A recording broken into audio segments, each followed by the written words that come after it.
across the Deep South. Buried secrets coming to light a century later.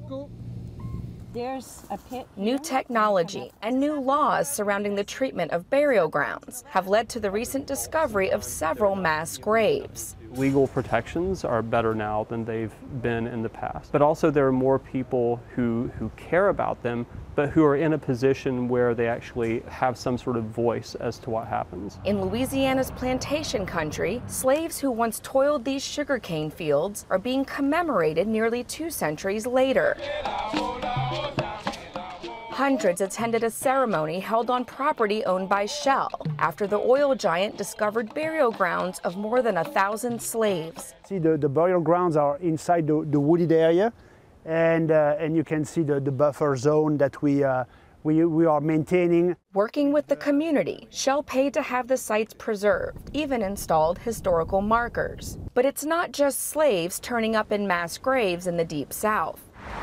In Mississippi, more than 3,000 bodies have been discovered in unmarked coffins at the site of a former insane asylum that operated from 1855 through the early 1900s. Researchers have started exhuming the bodies and studying them to better understand how the mentally ill were treated in the asylum's era.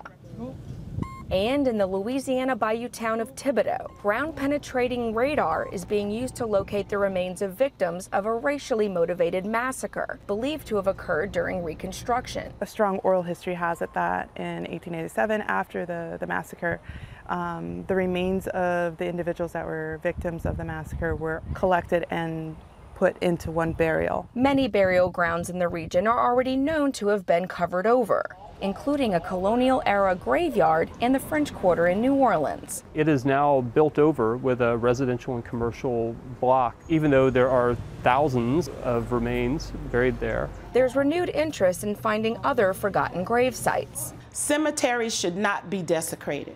I don't care who they are, who the people are. We should, as Americans, have more respect for the people who have passed on. Each new discovery, a chance to preserve history and uncover more of the past. Stacey Plaisance, The Associated Press, Thibodaux, Louisiana.